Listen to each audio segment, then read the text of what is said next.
don't think she can hear us, Ileana. Oh, okay. Do you want me to write her on Zoom? I'm going to write it in the chat. Thanks.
Hi, Kimberly, can you hear us?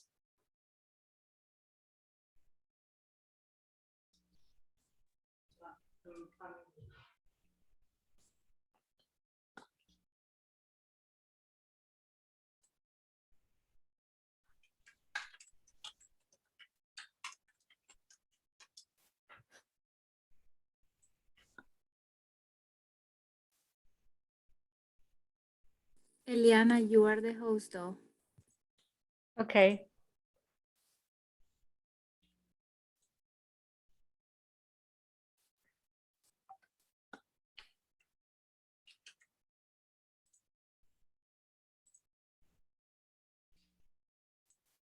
Thank you, Elena. Okay, let's go to the English channel. Let's see if I can hear you. Yep. Yeah, Carol, we can hear you. Let's go to the Spanish channel for a second. Perfect.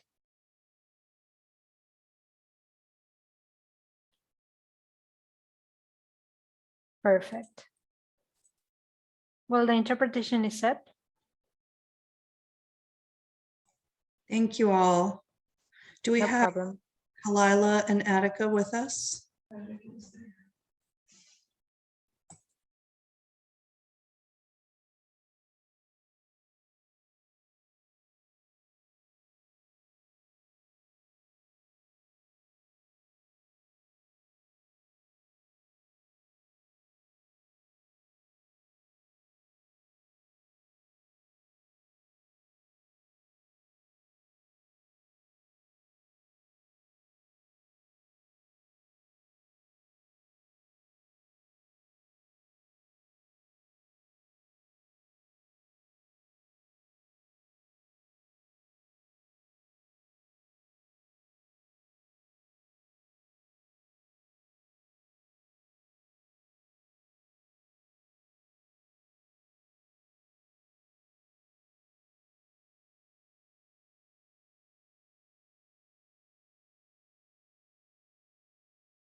Good morning, y'all.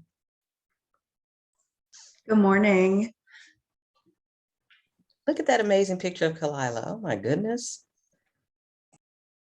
Yeah, it's better than how I currently look. So I'm going to spare y'all for a few more minutes. Okay, because I was gonna say, we have to show our faces. No, I know. But I gotta tell you all, I'm in the car taking Courtney to band. She has a game today, and Of course you are. she had to be there so early. So Of course you are. We love you. How Courtney can't drive. her mom is lightweight trash, so she ain't taught her how to do that yet. So It's all right, Courtney. the silence. We're gonna rise the anyway. silence is judging. We ain't got no choice. Yep. So she'll be hopping in a second, but I want to at least get settled.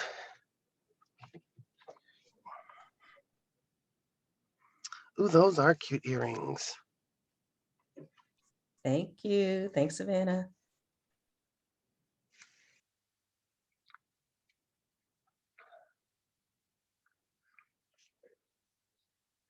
So this is a perfect combination because I'm totally a morning person and Kalila's like, it's too early. Well, I'm also an hour behind. Give me a break. Okay, this is true. Okay. You know I love you, Kalila. I know, but you still gonna mess with me. That's okay. That's Aaron. Like Aaron comes in here with coffee and I'm like, I don't know what I look like. I'm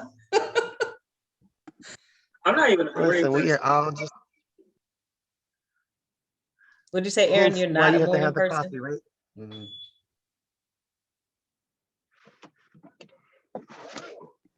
I just show Either. up to where I gotta be, and I go like, all right, this is the game plan. I mentally prepare and get everything together the night before, and then so it seems like I'm a morning person, but it's like y'all don't know the hours of preparation, the hours of mental preparation I had to go through to get here. Like it's a process. Right. It's all a process.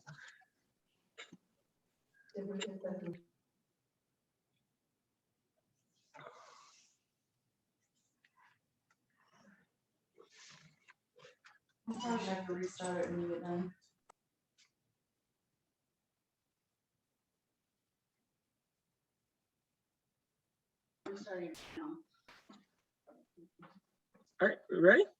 Here we go. Good morning, everyone. Welcome to day 2 of Take Root.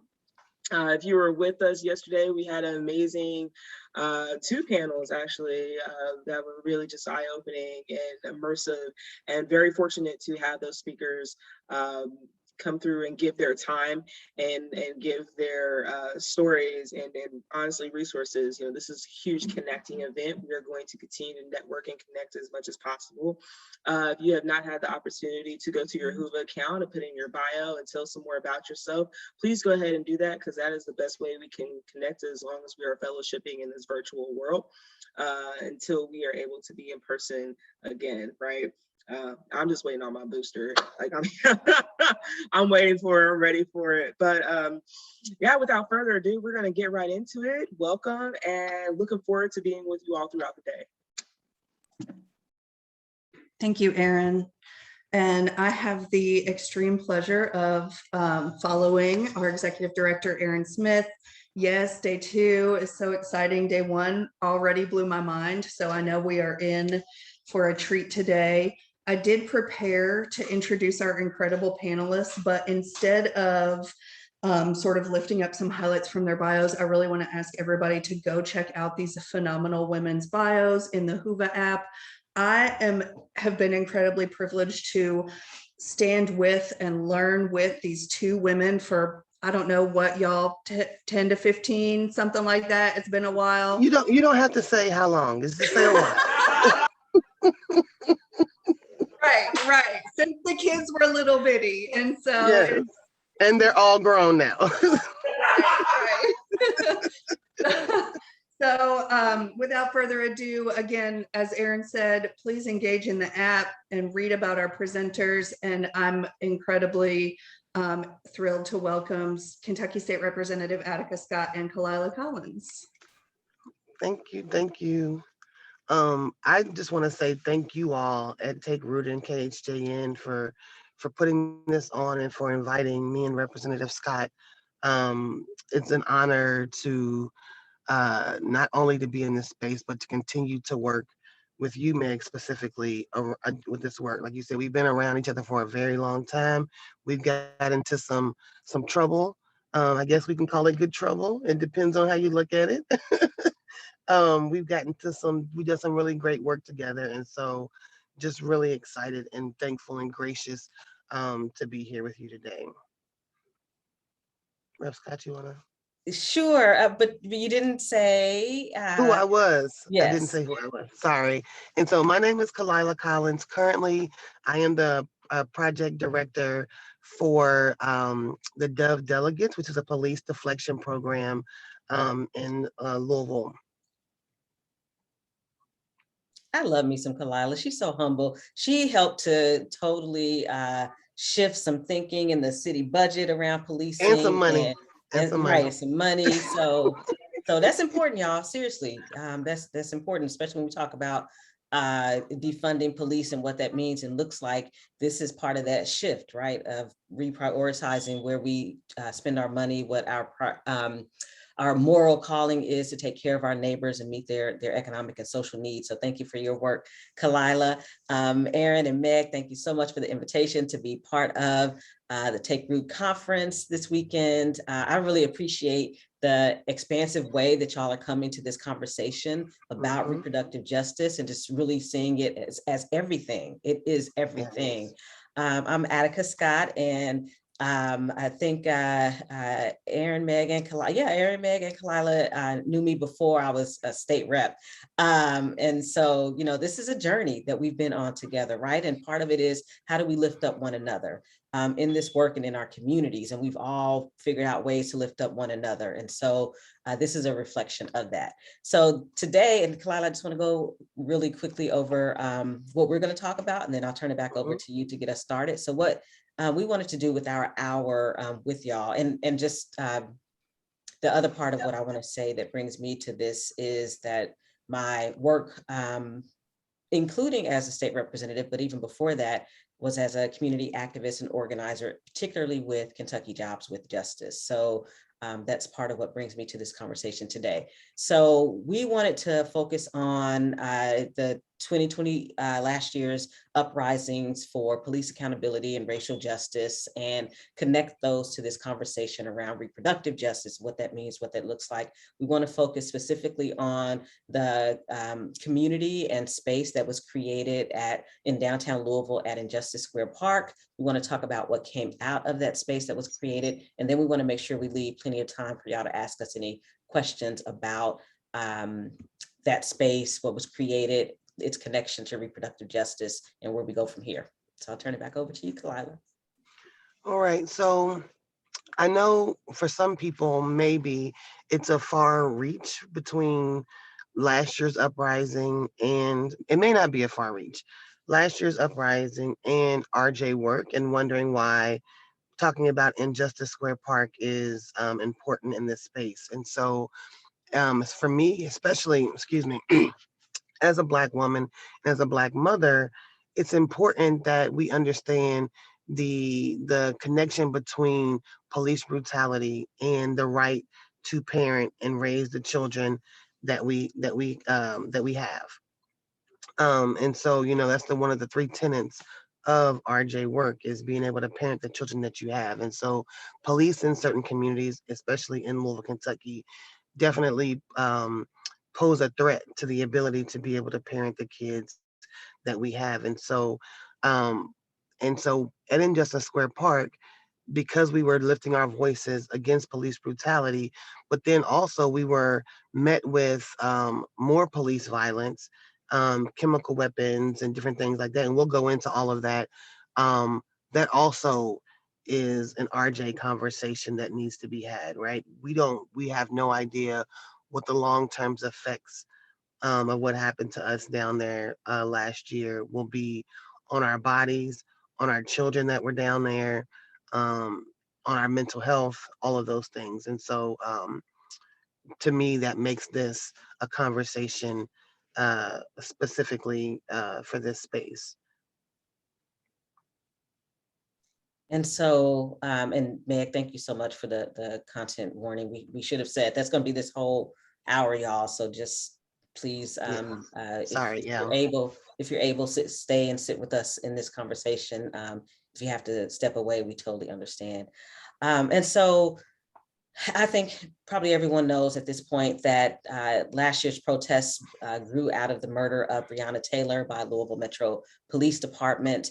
And it was, so she was murdered in March. Injustice Square Park was taken over in May. And so there were lots of reasons why. I mean, it just came to a head with the murder of George Floyd, but also Kenneth Walker being let out on, was it home incarceration, Kalila, that he was? Yeah, he was released from jail, but then he still was on home incarceration.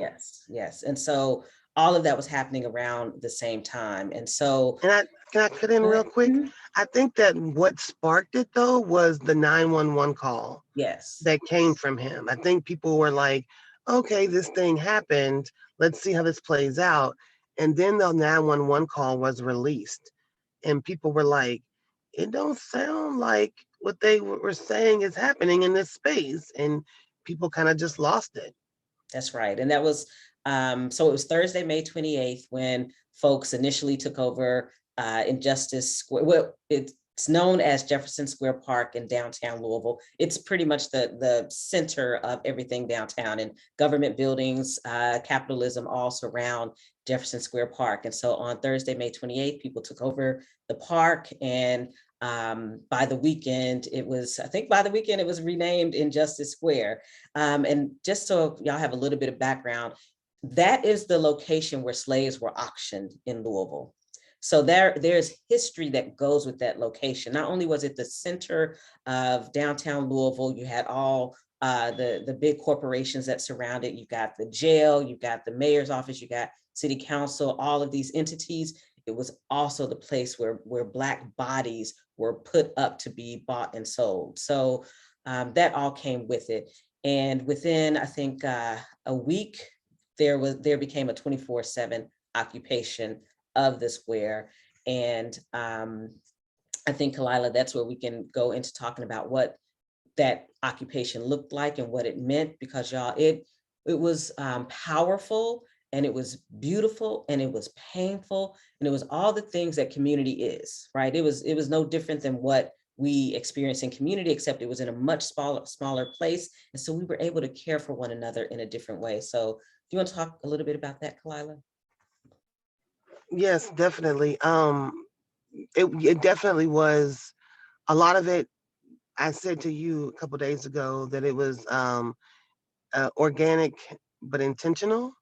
And so, we didn't say, let's go down to Jefferson Park and do this thing. People just naturally flocked there, and that's where it started. And I think that some of us, as our friend Shamika Parrish Wright would say, some of our seasoned folks were like, okay, people are going to be here. How do we support and care for them while they're out here? How do we do that? And so, and I'm saying some of us seasoned people also look like, activists, organizers, street medics, those kind of things. And so we knew that we had to be in the streets with folks to help them, to support them through this work. And so, but organically, also what happened, we were like, we're staying in this space. But organically, what happened was people started bringing food and water and bringing what folks needed to take care of themselves. Sometimes it was just like, here's some peanut butter sandwiches with some uplifting messages on it. Sometimes it was a food truck will pull up and just start cooking, or grills came out and people were just feeding, like Representative Scott said, it was community, right? It was in its true fashion. And then it was people like, oh, we can start, I have all these clothes I can give away. We can, I can give people clothes. People were, when it turned into an occupation overnight, 24-hour occupation, people started bringing us tents and other things to keep ourselves clean, warm, clothed. Well, it wasn't cold because it was summertime, but just to take care of us in that way. And so people showed, and of course, people were bringing and donating money. And so as fast as the money was coming in, we were turning it right back out to people to help with. Because I mean, you got to also remember too, this is happening right in the middle of COVID, right? So people weren't working. People were, if they were working, it may have been not like they used to work. And so their time was maybe cut short, or they weren't making the kind of money they were at first, or they were losing housing, or they were not getting the meals that they needed. And so as soon as that money was coming in, we were sending it right back out to help with rent payments, to help with food, to help with electricity bills, to help with, so even though people were staying and sleeping in the park, we were still taking care of folks who were not, or who were that, at other places. And so in a very short time, that park turned into um, a place where you could come and get your needs met, um, in love, without any red tape. You could come and, have a good meal. You could come and commiserate with others. You could sing, you could dance, you could, all of those different things, while being very mindful of, but while also protesting police brutality. Did I leave anything out, Rep. Scott? No, I just wanted to add that yesterday I was speaking to a group of girls for International Day of the Girl, and one of the questions that was asked of me is, what about the people who are houseless? And so that Injustice Square Park, y'all, became a place where people who were houseless were able to come and get a hot meal, were able to come and get shelter. The tents were offered to people who were houseless. Blankets were offered to people who were houseless. It was a place where people could come and get registered to vote, where services were available, where protesters, therapists for protester wellness were available to meet people's therapeutic needs. So people who were houseless were also welcomed with love, community, and solidarity, because it was a place where it was all of us were in and nobody was out, right? It was a true occupation that wasn't just for any particular group of people. So I just wanted to be sure to lift that up as well, because I think it's important for people to know that we truly tried to take care of community in that space that was created together. But some of the fun stuff, though, I do want to lift up, Kalila, is that it also became an artistic space. So like, I love the people that I saw over the course of that year, because I'm talking all the way through this year as well, who became professional photographers from their experience at the Square, or professional videographers from their experience at the Square. When I say professional, I'm talking about that not only were they grassroots photographers and videographers who just honed their skills at the Square, but now many of them are getting paid because of what they were able to create and hone a craft at the Square. And so that's pretty powerful. Folks became documentarians. I remember on Juneteenth, there's a big festival at the Square, and dancing and music and singing and just, being in community and loving on one another. So there was tons of art, y'all. I mean, tons of art, graphic artists,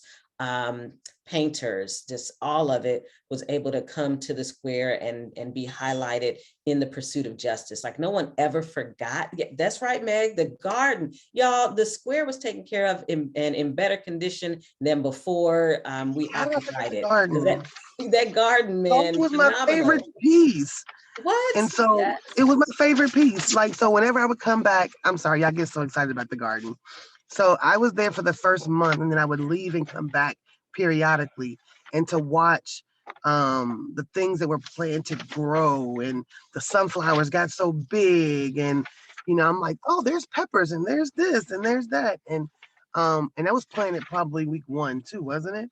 It was planted fairly early, and it was very early. Mm-hmm. To me, it was very much a representation of what was happening with the people in the Square. So for me, it was like this seed was planted on May 28th, and we watched it grow over months and months, and the garden represented that for me when I would come back and forth. Yeah, I didn't mean to cut you off. I'm sorry. No, it's fine. The garden did document the movement. It really did. It was like it was something about it. Yes, and yeah, the piano. Yep, we had somebody brought a piano, y'all. They brought a whole piano to the square. So the square was all things, but before we transition into what's grown out of that and where we are now, I do want to come back to what Kalila had alluded to early on, which was um, we were tear gassed. There were the long range acoustic devices that, just assault your eardrums. There were pepper balls that people were shot with. Like, all of that was happening at the square. And I think it's really important for people to remember. And I know for myself, I learned this when Kalila and I and our friends would go to Ferguson after Michael Brown was murdered. Before that, I'd never had experience with tear gas. And I learned from that tear gas has an impact on our reproductive systems, that it is extremely dangerous. Y'all, my daughter and I were tear gassed, and we're currently suing the Louisville Metro Police Department because of that and because of its violence towards us, because an officer was pushing and shoving me that second day of the protest. And so I just want y'all to know that for us, this is deeply connected to reproductive justice, because if my daughter, ever decides that she wants to bear children, I don't know what the long-term effects of that exposure is going to be on her body, because it wasn't just that Friday, May 29th, that we were exposed to tear gas. Y'all, it was a few months of that mess. And so, and I know that right now Congress is actually looking at the issue of tear gas and potentially banning its use in the United States. So, that if there's no other call to action that comes out of this, tell your member of the House in Congress to support legislation to ban the use of tear gas across the country.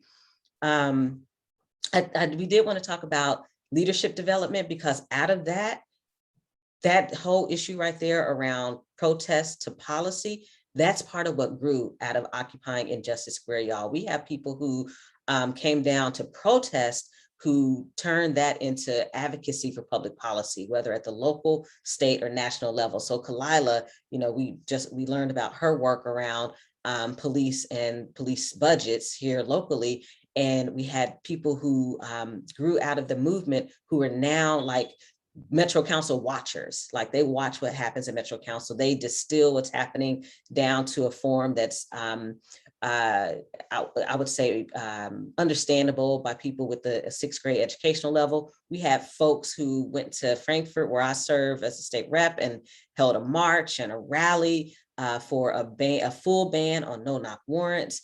We have so much leadership that grew out of the square that now we see the results of that today. People running for office, people who are getting involved in campaigns, people who are asking, okay, what's next? What's happening at Metro Council? Do we need to go down there today? Y'all, my heart swells every time I go to a school board meeting where the people who are anti-mask, anti-vaccines, anti-critical race theory, which isn't a thing in K through 12 anyway, but every time they show up at Central High School, our historically Black college, there are people from the square who show up right there with them.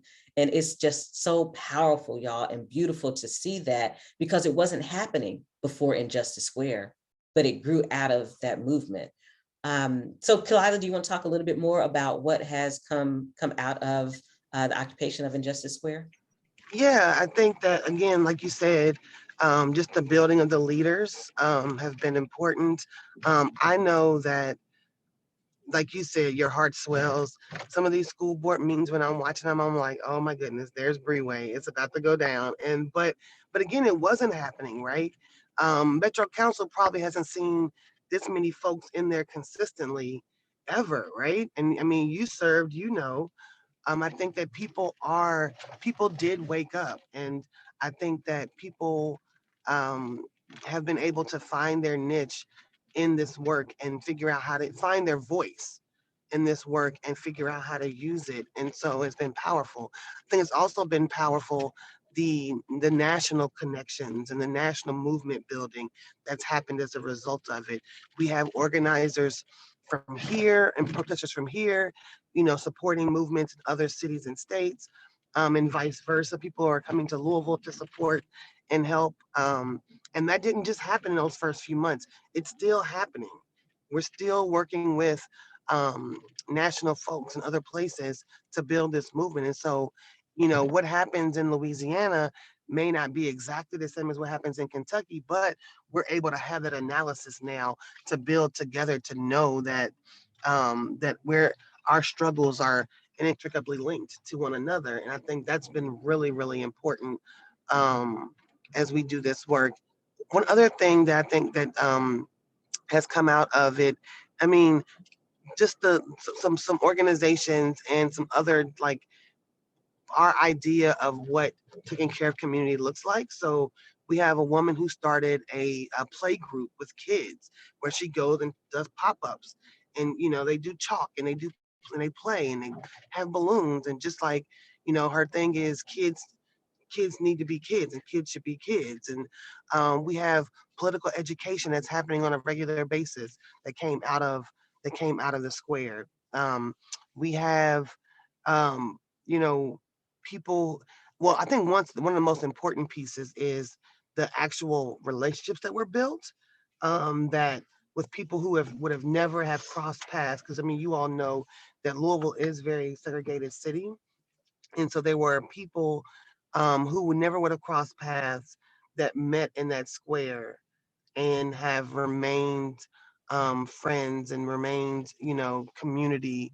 And so now I'm in 15 different like ch- group texts around planning a Halloween event for the kids and somebody's birthday party who I never would have met if it hadn't been for Interest Square Park. And so really building community in a different way. And I think that people don't understand how important building your individual community is and taking care of yourself too, right? I think that we have this mentality. No, I don't think we have a mentality. I think that capitalism and white supremacy lends itself to an individualistic attitude, and you take care of yourself, and that's it. And I think that what people were able to see in that park is no, we got to take care of each other. We got us, and we need us. And so, and I've seen that blossom over the last year and a half as well. No, that's so true, Kalila. And I think about a few weeks ago when I think, yeah, Aaron was there when and Aaron, I can't remember the name of the coalition, but it's the coalition that's fighting back against Kentucky's ban on abortion, the amendment to basically ban abortion in Kentucky. So a couple of weeks ago on the steps of the mayor's office, there was a rally. And y'all, there were folks from Injustice Square who showed up at that rally. So like people are connecting the issues. They understand clearly that we are all, like Kalila said, this is all intertwined, it's intersectional, and people see that and they're showing up. They're always looking for what are the places where I can show up and put my body on the front line, use my voice to make some noise and turn that into action, right? Because people aren't showing up just for the sake of showing up. They now want to know what's next with the coalition, Aaron. What how do I get involved with advocacy next year? How do I help stop this constitutional amendment? Like that's where people are. And I think it's so important for y'all to take away from this conversation that out of protest, if we love on one another the way that we're supposed to, if we support one another the way that we're supposed to, it isn't a moment. It is a long-term sustained movement that connects to other movements and builds other movements that are centered around our whole selves. So, that's part of what Kalila and I wanted y'all to take away from today. And we're going to give y'all like a 1-minute prompt to let you know that we're about to shift to Q&A. So if you've got questions, start getting those questions ready. But the other piece that we wanted to make sure we lifted up that grew out of Occupying Injustice Square was our own media. So there's this team called the 502 live streamers, and the 502 live streamers are people who came down to the square in those early days and started live streaming because they wanted to make sure that the narrative of what was actually happening was what was being documented and shared back to people, not the filtered narrative that's the police perspective or the mayor's perspective, but it was the people's perspective. And so now the 502 live streamers are everywhere, y'all. They were in Bardstown, Kentucky, about 40 minutes south of Louisville, where some Heaven Hill workers are on strike. And I look up, I'm like, Riot Heart, who's one of the 502 live streamers. I feel like Riot Heart is the new whatever news. I mean, I've seen him everywhere in the last couple of days. Riot Heart Everywhere. is everywhere. I'm like, dude, what are you doing here? He was like, I was looking for the protest, and I said, oh, there's Attica, and he said, this must be the spot. Like, so that's where we are. But it's our own media, and so that means that he was able to project back to Louisville this story of Heaven Hill distillery workers on strike and why that should be important to people in Louisville. So just, lifting up what grew out of the movement, that's connected to people finding their own voice and what they want to be involved in. Kalila mentioned Amber and Chalk It Up, which does these pop-up play dates with kids all across the city. And so not only was 6th and Jefferson occupied, now a year later, Chalk It Up is going to different parts of Louisville and occupying space and reminding people we're still here, we're not going anywhere, we're going to show up everywhere, we're going to bring our babies, and our babies are going to play with the chalk. And if y'all are going to call the police on people's babies playing with chalk, then there's a whole nother conversation we need to have in Louisville that's not only about police, but it is about policing, which is what it means when you think people don't belong in certain spaces. I think we Oh, covered. one thing we didn't touch on was, and I saw somebody say, "You keep us safe, we take care of us," and we do. And like I said, we started this. Well, we didn't start this. It started in the middle of the pandemic, right? We didn't have vaccinations, and we didn't have all of those things. But what we did have was PPE coming out of the wazoo. We had hand sanitizer, we had masks. We had, all the things to take care of each other. And I've never been in a space that completely took care of people. And I just want to lift that up, right? We took care of each other medically, physically, mentally. If folks were, struggling with an addiction issue, we got them to a recovery space.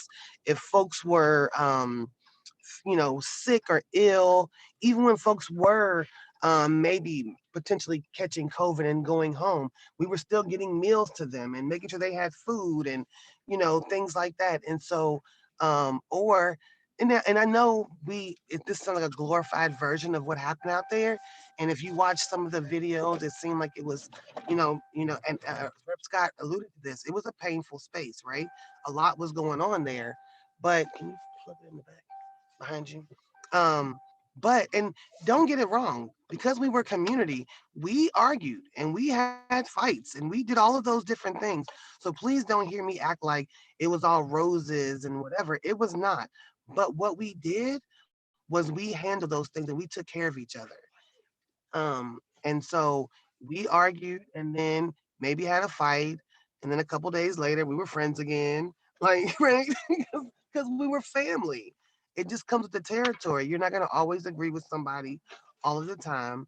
But again, it was exactly what I would like my community to look like, right?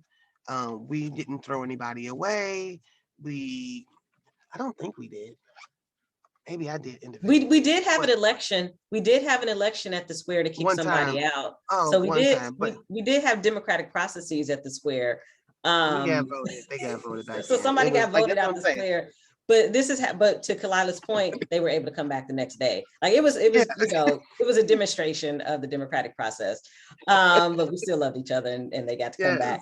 But Kalila's right. We fussed, we fought. But here's the thing. You can only be mad at one another for so long if you got to end up running from police together or you get locked up together, right? Yes. So I may have been locked up with somebody I was mad at yesterday, but we 10 there for 10 hours together and we got over it real quick. So yeah, it was community. It was exactly what we see with family. And no, she's right. It was not all good. We lost people. We lost a few people. And one of them was at the square. And so there was a lot of pain that came along with it. I know I started seeing a therapist a few months ago because y'all, it just all came back to me. I'm one of those people who I'm usually like, oh, it's okay. I'm gonna be all right. Got to keep going. But it just all kind of came crashing down on me a few months ago. And I was like, I'm not okay. This stuff, I'm having nightmares about this. And so I started talking to a therapist a few months ago and I'm so glad that I did, y'all, because it was heavy. So so Kalila and I wanted to leave plenty of time to answer any questions that y'all might have, particularly, as we connect the experience that we had last year with reproductive justice, making sure we stay focused on the topic of the conference. So if y'all have questions, we're open to responding.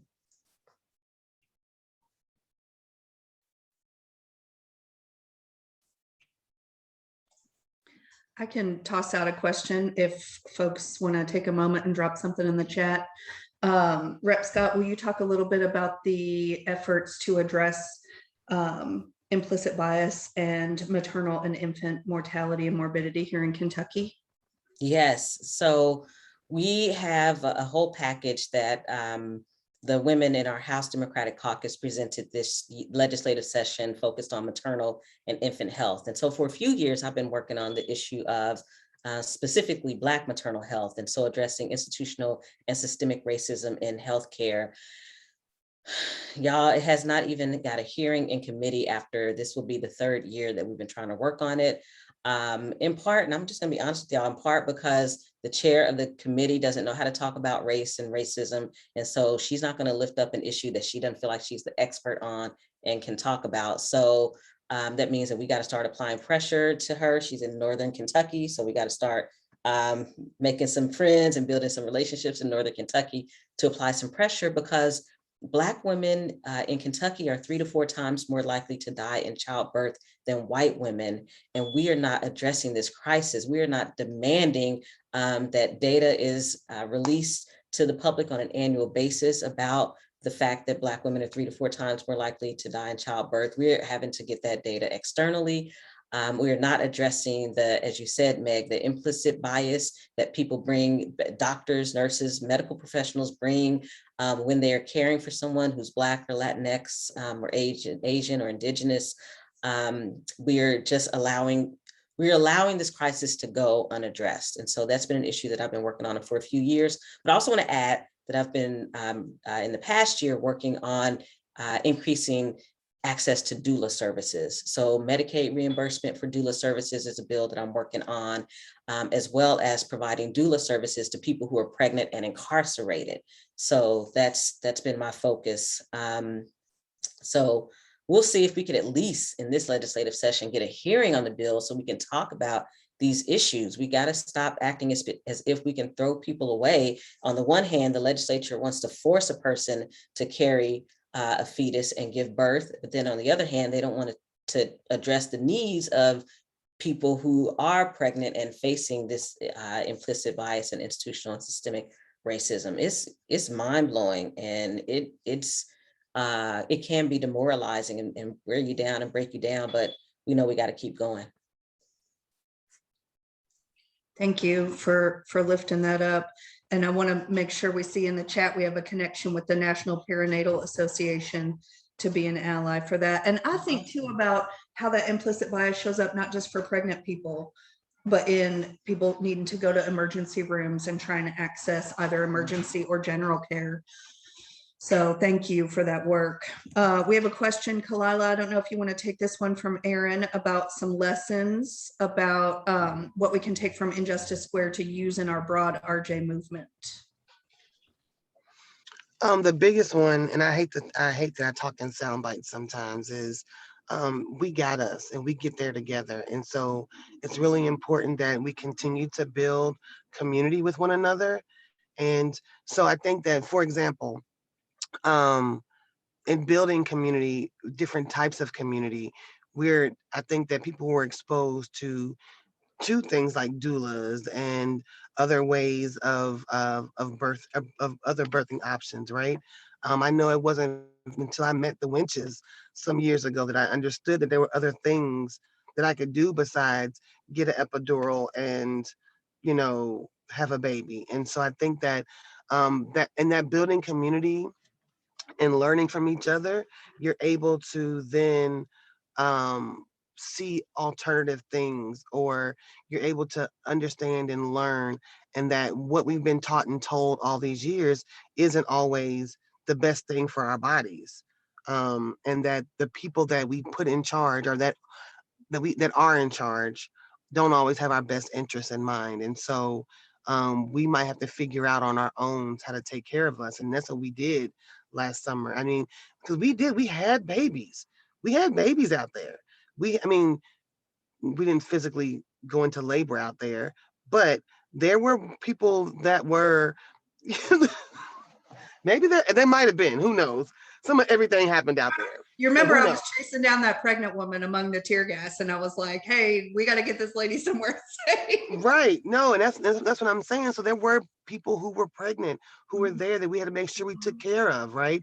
And so I think that and to this day, she brings her new not I mean, he's not that new anymore, but she brings him down to the square and he's our baby, you know, and so just building that community so that our children can see that community and build that same network as they grow up. I think that's the most important piece. Because what I found is when you have that community, nothing can nothing can stop you. Nothing can stop you. So That's great. Thank you, Kalila. We have an important question along these lines in the chat about hearing about how you all got started and got to where you are today, and how did you get politicized. I want to take a moment to lift up Women in Transition, which is how I met Kalila, and that was grassroots by, for, and of just poor people taking care of each other, right? yeah, that's how I got politicized through Women in Transition. I was a poor single mother who had just gotten out of the military.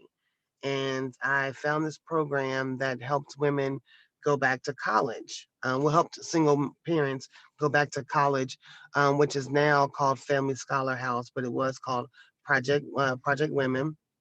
Um, and there was this group that was having these meetings, and they had childcare and they had food. So I needed to eat, and I need somebody to keep my kid. And so, and it was a time when I was kind of really down on myself, right? What did I do wrong? I should have stayed in the military, but I knew that wasn't the place that I wanted and needed to be. But couldn't I couldn't figure out how I messed up and what I did wrong. And so, meeting with these women, I was able to understand that number one, that I wasn't alone, and that everything is not about personal choice or personal responsibility, that there is a larger system at play. I learned that my only option was to join the military if I wanted to live a decent life, because where I grew up and what I was handed wasn't conducive to a great life either. And so when I learned about what choice was and actual choices, and I say a quote all the time: when you're choosing between crap and more crap, no matter what you pick, you still end up with crap, right? And so that's the system in which we live in now. But I didn't realize that when I was 20 years old or 22 years old. I thought that I had messed up big time. And so I started learning about capitalism and learning about welfare reform and how oppressive it was. And so I just started learning more and more, and that's how I came to be. And then understanding the intersectionality between that and labor unions, and that's how I met Attica, building with her at Jobs with Justice, and understanding like economic human rights and the basic things people need to survive in life. And that, oh, we're supposed to have those? I probably worked hard for those, but like, no, the US has created a document that says every human being born should have these things. But we're one of the few countries that don't provide those things. Not one of the few industrialized countries that don't adhere to that, right? And so, but we're the ones who go over and make sure somebody else is doing it, and use poor people like me to do that, right? And so that's how I was politicized, maybe even radicalized. But yeah, Rev Scott. And then for me, I was born into it, y'all. My parents named me after the prison in upstate New York because I was born a few months after mostly Black and Latinx people who were incarcerated were demanding humane conditions, and many of them were murdered when the governor called in the National Guard. So I was born into it. But I grew into it myself, for myself, rather than only being in I guess in politics because of my parents, but I grew into it because I went to a HBCU, a historically Black college in Appalachia in East Tennessee. And man, there's a different kind of politicization that happens when you attend an HBCU and in Appalachia. So like not a well-resourced HBCU, but one where you're scrapping and scraping and trying to get that degree as best you can. So it turned me into a very different person. So when I came back home to Louisville, I was bumping into a whole lot of people who had never left home and were just like stuck in thinking they needed to maintain whiteness and white supremacy. I'm talking about Black people. And so, you know, I came in with a very different mentality, came back home to work at Jobs with Justice, and got connected to Kalila, of course, who was at Women in Transition, like Meg said. It's probably where Meg and I met. And then I met Erin when I don't even think I was on the council actually when I met Erin, because she and her mom and I were, Erin's mom and I were involved with labor. So I was working at Jobs with Justice, and Erin's mom was at one of the labor unions, AFSCME. And so that's how we got connected. And so then people like Kalila pushed me to run for office. I'll never forget, y'all. Yes, you did. Don't do that.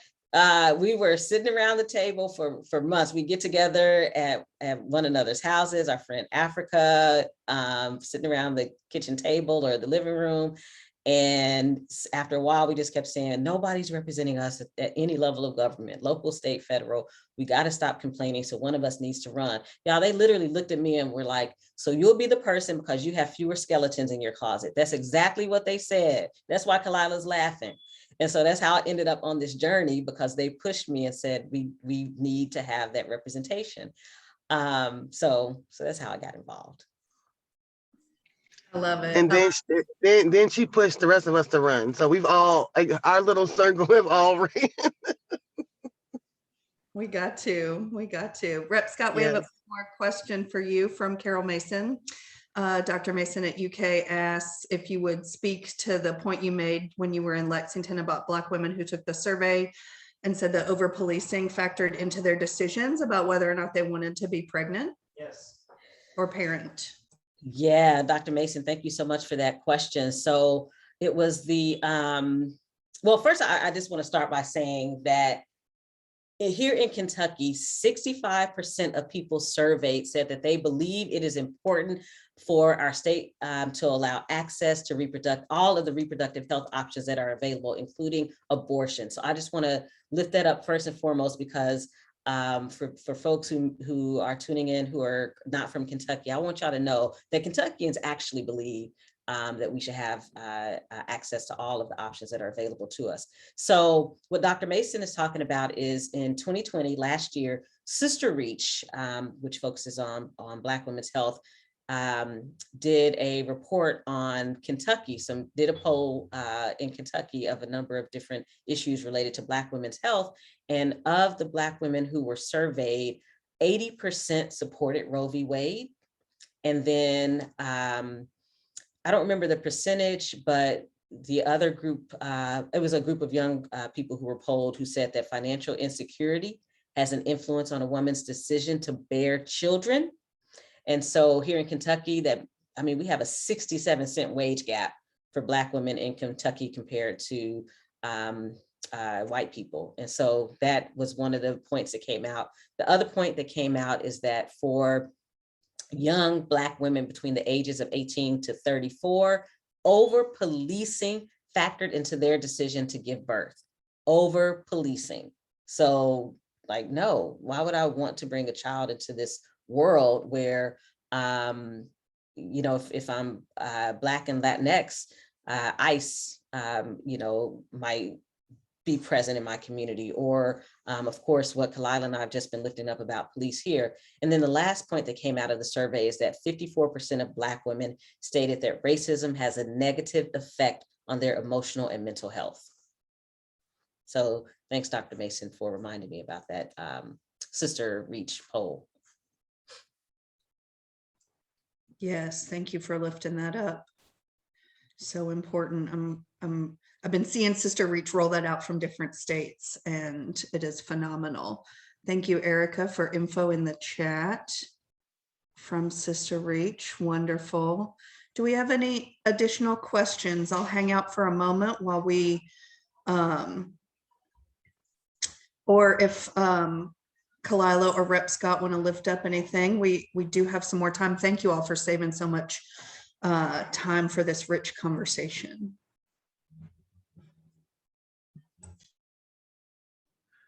I can do a shameless plug if folks want to hear it. For those of you, I can do a couple of them actually. For those of you all who are in Louisville specifically, who want to know more about the DOVE delegates, and DOVE stands for Diversion Options, Voice and Empowerment, which is the police deflection project that we're working on. If you want to hear more about that and ways you can get involved, because we will be hiring here shortly for mobile crisis response people and call center people, and so we need us answering those phones, and we need us showing up to people's houses or wherever they are to help take care of them. And so can you put my email in the chat, Meg, for me? And then folks can reach out to me directly if they have interest in any of those positions. And then I also wanted to lift up Louisville Political Education for Liberation, which is a grassroots political education space that is a virtual learning space. And we have classes on Tuesdays and Thursdays. On Tuesday this month, we're talking about community health, acupuncture, and the revolution, talking about how Western medicine may not be the best for us and how it may have harmed us so far. And so that's happening this month on Tuesdays. And then we're reading the book Franchise, The Golden Arches in the Black Community. And that's on Thursdays. And so we try to find books that we can get electronically, people have access to them. And so we're trying to be very intentional in creating a space where education is accessible to people, and that people can also not only come and learn, but you can come and share. You can always reach out to us to present a topic, present information, that kind of thing. And so, because we call it the people's classroom. And so we want this to be a place where you feel comfortable to come and not only learn, but also to come and share your information, your experience, your topic of expertise or whatever. And so hopefully we're expanding into the People's University, but we're still trying to figure out what logistically that looks like. So, so thank you for letting me do my little shameless plugs. Absolutely. And thank you, Erica, for getting that info really quickly in the chat. Thank you. Yeah, and we'll make sure to have these links and other info in Whova. The cool thing about the Whova app is that information can be accessed. You all can drop more questions for speakers over in the app. And I want to lift up too, I mentioned it in the chat, but when I'm hearing us talk about, these ways, especially the creativity that Kalila's been using for the political education series, and the way that, whether it's becoming our own media source or setting up infrastructure to make sure that people have coats and the kids have, backpacks.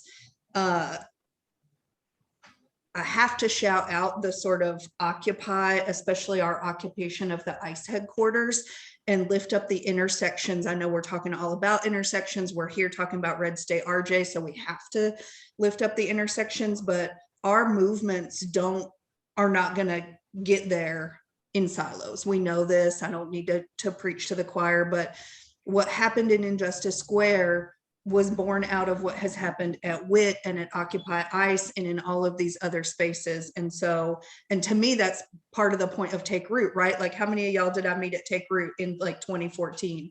And here we go, moving it along and bringing it to Kentucky and Appalachia, and connecting that back to what we've done in Plain States and everywhere else. Because this is the moment, this is the time, and we have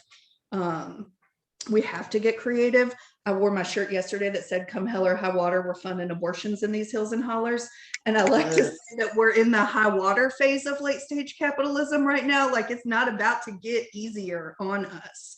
So remembering that we can show up how we are, even if it's imperfect, and knowing where we are going to meet each other, just to like take care and build together is to me what feels like is important about this moment. So sorry to take I up. also, Go ahead. no, you didn't, no, don't apologize, but I do want to piggyback on that and say, we're winning. Y'all do know we're winning, right? When something is dying, it fights the hardest.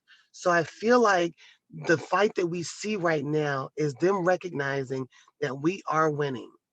You know, you've been around with for a long time. We've been trying to do these things for years. We've never seen what we saw last summer, right? And we've all been in these streets for a long time, right? So we're winning. People are waking up. And so I need it, but we also have to continue to build and love on each other and take care of each other so we can make it through. Because it's not gonna be easy. Like we know it's not gonna be easy. And so I have to keep reminding myself, you know you winning, right? Because they're fighting too hard for us not to be.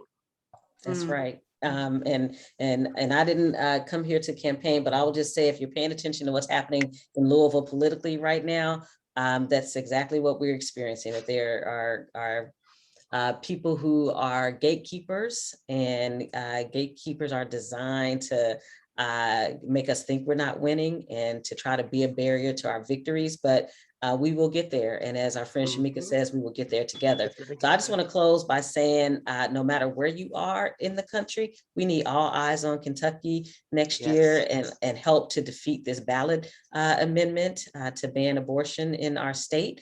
So you'll, of course, be hearing more, I know, from Aaron and Meg about that. So thank y'all so much for the opportunity to be part of the conversation this morning. Yes, thank you. Thank you for having us. Yes, thank you both. It has been an extreme pleasure to kick off today this way. We are going to go into breakouts. And again, please stay engaged in the Hoover app. Let's have a virtual round of applause for our amazing speakers. Oh, thank you. Incredible work. Yes. Yeah, and we'll see y'all in the next one. All right. Bye, everybody. Thank you. Bye.